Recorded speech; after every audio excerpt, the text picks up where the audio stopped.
Damn beatboxing.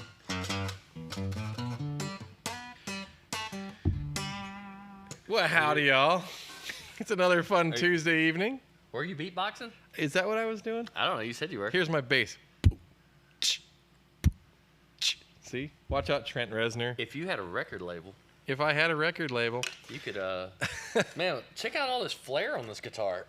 Well, we're supposed to have so many pieces of flair. No, I get it. So Yeah. anyways, hey, we want to welcome you guys to the Main Stage Music Weekly live stream. And of course, I'm Brad, and always right here at my side is Mr. Jamie Blanton. Anyway, so I was reading the news today, and something really cool is going on, and we wanted to get your opinions on it. So make sure that you guys comment, like and share, and so on and so forth. Are you expecting the cool to be arguably cool, or just universally cool? The only kind of cool on the internet is arguably cool, because the internet likes to argue. I think that's safe. So anyways, that being said, what we were talking about is I found out today that Gibson Guitar, founded in 1894. The Gibson. Yeah. So a 127-year-old company has decided today that they are starting a record label. So it's Gibson Records now. So they've printed records before, but maybe not as their own label, huh? I can't. Maybe, I don't know. I mean, I don't. You used to have a small LP. Was the owner's manual back in the 30s, and you put it on the phonograph to I'm not sure about that. Hey, but Tommy, this is how you restring your guitar here. Do I sound like old time radio? Yeah, but so Gibson Guitars has started a record label. Gibson Records. They're already have a contract with BMG Music. To help with distribution and so on. This is a real thing. And they've even got their very first artist. And do you know who that artist is? None other than the Gibson International Brand Ambassador, Slash. So Slash is signed to Gibson Records. That's pretty cool in my book. I mean, my opinion is this, is that you, as Gibson, are making this product that is globally known. I mean, you can't go anywhere without understanding what a Gibson guitar is. And it's all about drawing artists to your brand, because you know that artists are going to help sell your brand. So in the same right, you've already done the work, right, as far as getting with artist relations and whatnot. Why not take it that one extra administrative step? Just 3 more steps, Gibson. Baby swaddling blankets and cherry sunbursts that smell like lacquer. Hey. Make cherry sunburst coloring packs, Gibson crayons to take you through school, and then make cherry sunburst or tobacco sunburst caskets you can carry us from cradle to grave. I see what you're doing there. And make sure you put them with a long neck tenon. Oh, that's only a Gibson nerd type of thing. But I mean, seriously though, I was thinking about this. You have a long neck tenon. It goes all the way down to your little. Yeah. What's the name of the old monkey tail that you got at the end of your pelvis? Coccyx. Coccyx. It's got some X's in it. So Triple X. But I've been thinking about this for a second, and I thought, why is it just Gibson now and doing this? Why doesn't every guitar manufacturer that offers a signature model not already have a record label? Because, please forgive my ignorance, but I had to do a little digging. I'm not completely dumb on this subject, but I'm fairly ignorant. It's pretty dumb. I'm pretty dumb. Average dumb. So a record label is only one piece of the puzzle, like how you buy pre-recorded music from your favorite artist, right? First, you have an artist who's the content creator. But they're artists. So I can't remember, is it right brain or left brain is the creative side? I don't know.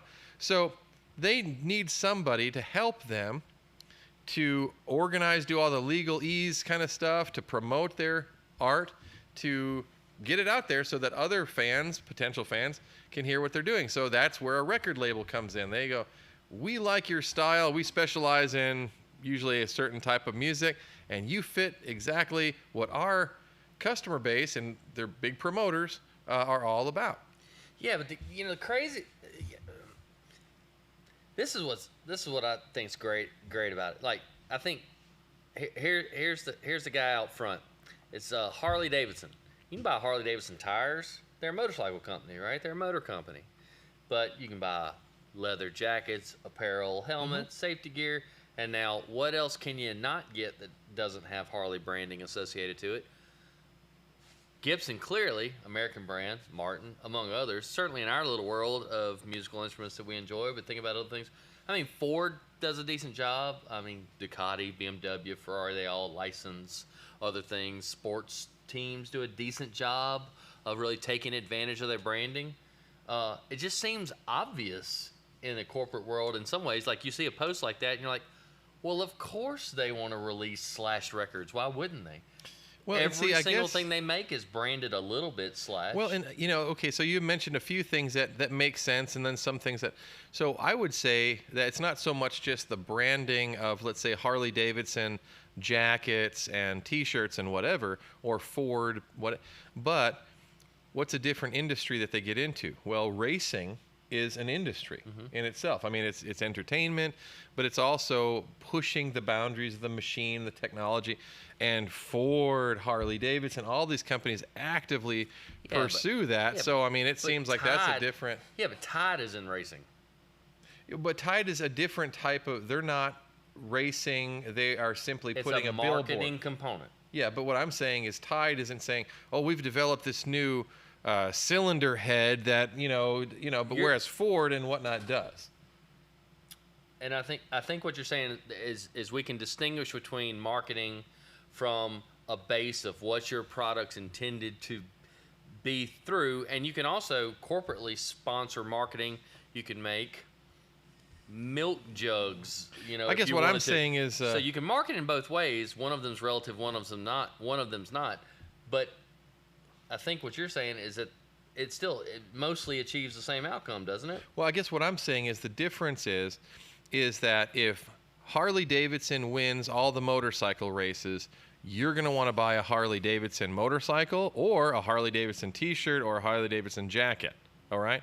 But what brought you there was that they won races. They were the #1 performance bike. In the racing market, which is a completely different thing from just a guy walking into. Yeah. And the same right, if Ford is winning,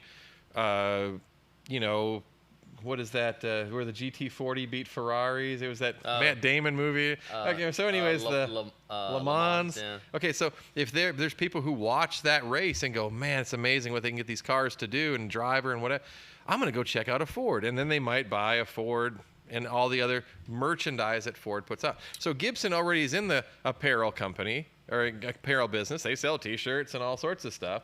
But I think you're making the logical conclusion that a guitar player consumes guitar music, and that's not an illogical conclusion to make. But what I'm saying is those two things can exist separately. There are absolutely people who consume guitar music who aren't guitar players, who may not be able to appreciate the value of the Gibson brand as a guitar company. Okay, so great segue. So the point is that why haven't guitar companies done this earlier?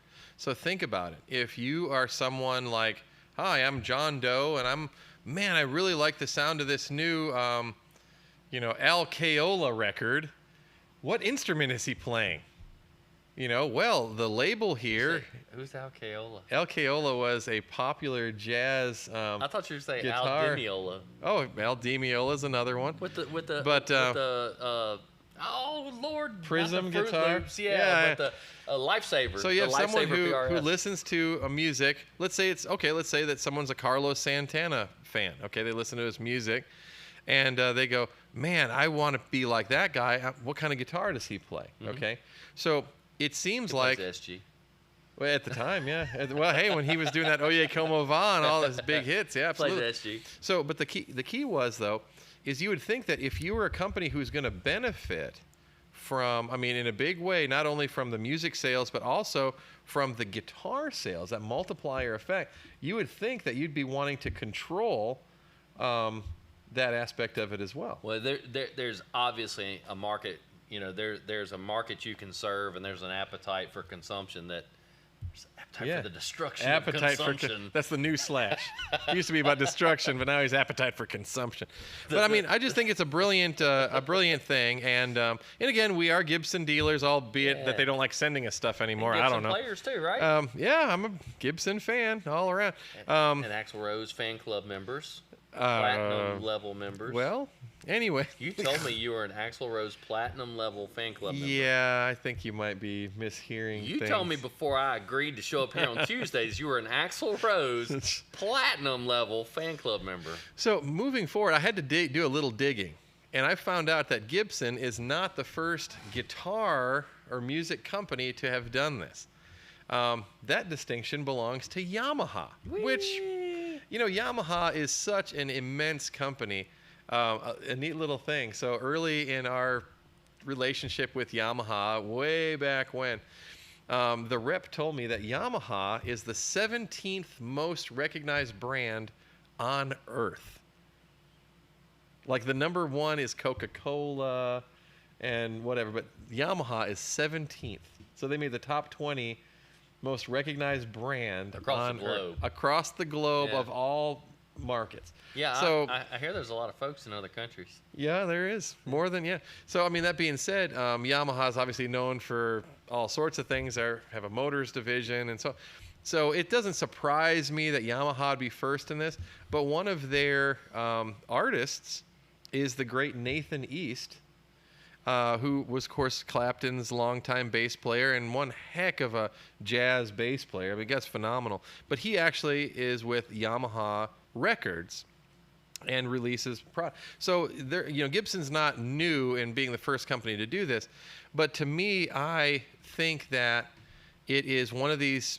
It just clicks that if your business is selling, you're manufacturing guitars that you want people to buy, you would think that you would want to control, the people that are playing your products and connect them better with the customers, especially if the record label thing, it's not distribution, that's a different aspect of it, but it's almost an administrative task. I mean, the work of artist relations was already done when you got them to sign on to play your guitar, right? Is this where you wanted me to insert? Yeah, you insert, your opinions I'm not gonna there. Do it. I'm not going to do it. But that being said, it's like, this seems pretty organic. I mean, naturally, we'd like to hear what you guys' opinion are. We do have some comments. We have a comment from our technician, who, ironically, his name is Gibson. And he said, "Sorry I couldn't come. Hopefully I'll be back in action next week." Now, Gibson, you know why you're not in action? Because you didn't go to bed last night until like 5 o'clock this morning. I heard the TV on, and Gibson, I'm like, this show is terrible. Terrible. Without you here. We have no producer. I know. Well, we have an amazing producer, the best-looking producer around. I thought that was the director. And then, of course, we have our friend Herb Perez watching. And Herb actually bought a Les Paul from us this year, and he says he's really enjoying it. So honestly, Herb, you're watching the program. What do you think about Gibson starting a record label? As I said, good, bad, or otherwise, some people might argue that, you know what, jack of all trades, master of none. If you spread yourself too thin with different stuff, then you're not focusing on any one product. And wasn't that the downfall of Gibson just a few years ago? They want to get into consumer electronics instead of... But I guess, and that may be a good argument, but I guess the thing I would argue about that is... They weren't branding those electronics like Gibson Electronics, though. They were. Were they really? They had Gibson, a set of headphones that had a little hard drive in it that you could store. It was, yeah. And they had a deal with, who was it? It was a set of headphones or something that said Gibson on it. And there was a handful of, but see, that was that whole ill-fated Philips buyout. Yeah. And, that wasn't, that was ill-advised. And, of course, the robot guitars, which we don't have to get into. Yeah, what was I going to talk about? I was going to talk about, just the same association from the label that you might have from, a signature instrument. Do you think that there's similar selling power? You do think that there's similar selling power? Because, okay, my favorite record label, New West Records.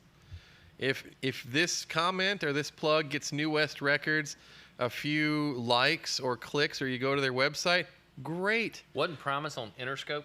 Yep. And Sub Pop. Interscope, man. So you knew certain labels, like Sub Pop was the Nirvana and Reverend Horton Heat, and they did a lot of the kind of early grunge stuff. So I liked Sub Pop.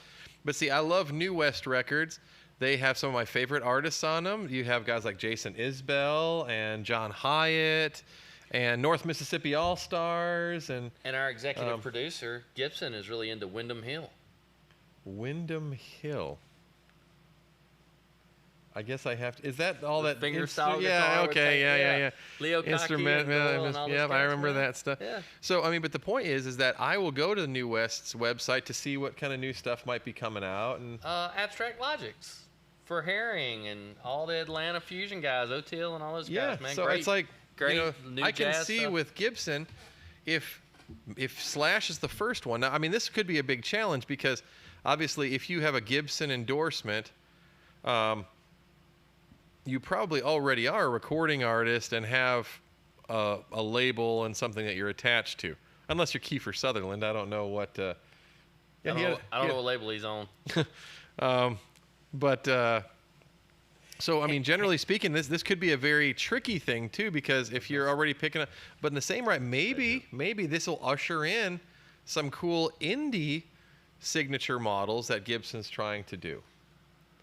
Well, I mean, just heavy, straight-ahead guitar music label would be super cool. It'd be like, Government Mule, and maybe Marcus King gets on the label. And Ooh, that would be cool. I mean, think about any of those got Billy Strings. Think about any of those heavy Gibson cats that could go over there. Like, does Billy play a Gibson? He's got some. He's got a Martin. Well, he's got some vintage Gibson. Oh, okay. And I just saw him doing like an electric. I think either one of his sets or one of his shows, either out and. If you guys don't know who Billy Strings is, please go check him out.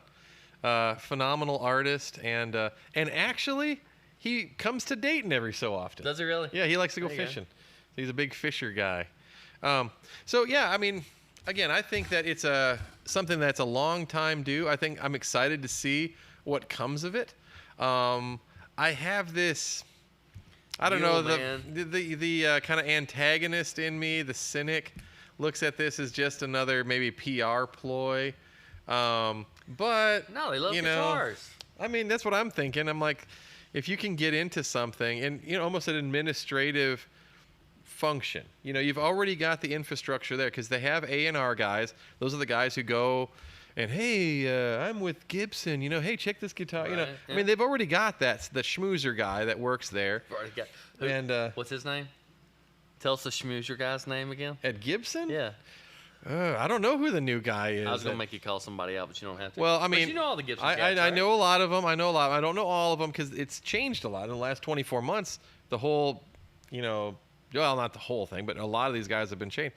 But that being said, I think it's a good move. I'm excited to see what happens, and I mean, I think I'd like to see more of it. Plus, you had mentioned something I thought was a neat point. Yeah, go ahead. Well, he asked, well, maybe this is, I mean, if it is from a merchandising standpoint, okay, is Gibson going to try to push how people consume music back to a printed media, an actual physical format instead of just streams or clicks or whatnot. Album art, branded album art. Yeah, or albums that are written to be heard as a whole. Yeah, man. Not just popping out singles and whatnot. Yeah. I mean, again, I think it's a pretty cool idea. I would like to, see more of it. I'm excited. And Warren Haynes is obviously number 2. Warren Haynes has to be number 2 on that list. Well, I'm trying to think who sells a lot of records. I mean, I'd have to, and sells a lot of Gibson product. No, it's just like Slash. Slash's career is a steamroller. Slash could be on Daisy Rock Records, and Slash is still going to sell the same number of records. Yeah. You got to think. He'll probably sell a few more. And let's be honest with it. Warren Haynes, the Mule, man, that's a consistent. He's not trying to go play alongside Coldplay. I mean, I could see it being there. I mean, I'll tell you another one that out with Riri. See, I could see another. You got to think. Okay, so if Slash was still with Guns N' Roses, this would not happen. Okay, Slash is not with Guns N' Roses, and so he probably doesn't have like tons of people lining up. So you have to think, what other artists kind of fit that bill that sell a lot of Gibson guitars? Maybe Ace Frehley. You know, maybe I'm trying to think of people who are Alex Lifeson. Has a Peter Gibson. Frampton. You know, I mean, he might Go be down the signature guitar list. Yeah, but see, Alex Lifeson. I mean, well, I guess Rush isn't playing anymore. You can't replace Neil. That's over with. But is Alex doing individual albums? Well, I mean, I would think that I don't Alex know. He could develop a career as big as Slash's if he'd like to. But I just think that there's a lot of potential with it. And with other companies to do the same. Maybe, and it's possible, maybe the record industry is reignited because of the guitar instrument thing. If these guys all want to play ball. What a romantic idea. Anyways, but anyways, I just thought it was kind of a neat little thing that they were doing, and Anybody so on and else, so forth. think that Well, there's a we're lot of idiots? people watching, a lot of people, I guess, agreeing with what I'm saying. Yeah. You know, which, whatever, you know. And of course, I'm sure there's even more people who don't really know what I'm talking about or how to process that, which, again, you know, we don't know either until we see if or what results from it. But I just think it's neat that you have a company like Gibson who makes guitars, who thinks, you know what, we're not just going to make guitars, we're going to do the full artist experience, you know, fully immersive, and we're going to release their music, we're going to, you know, have a signature model guitar, you know. I think that's a pretty neat, you know, idea. And I know that Third Man Records in Nashville, it's the Jack White label, they've got a lot of interesting artists, including like John C. Reilly, you know. He's on there.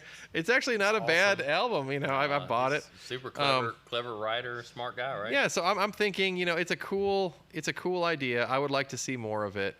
Anything that helps produce more music and more of a, you know, artist and consumer connection is just keen by my, you know, way of thinking that stuff. You get the Brad stamp of approval. Well, I mean, honestly, I grew up in a time when you were excited about new releases.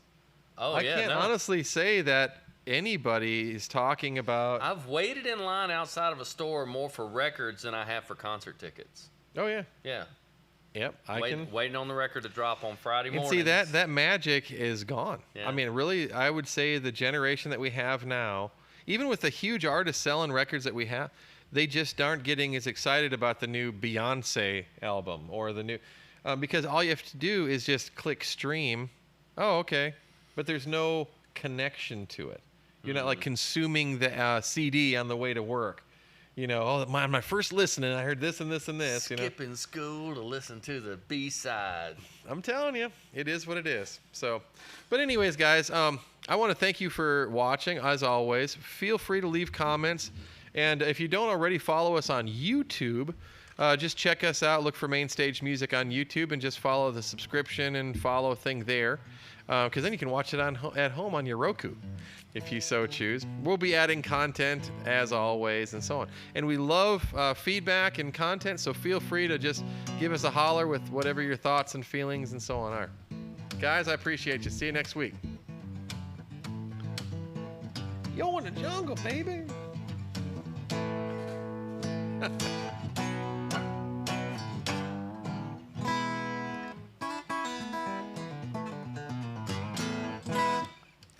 Man, Slash.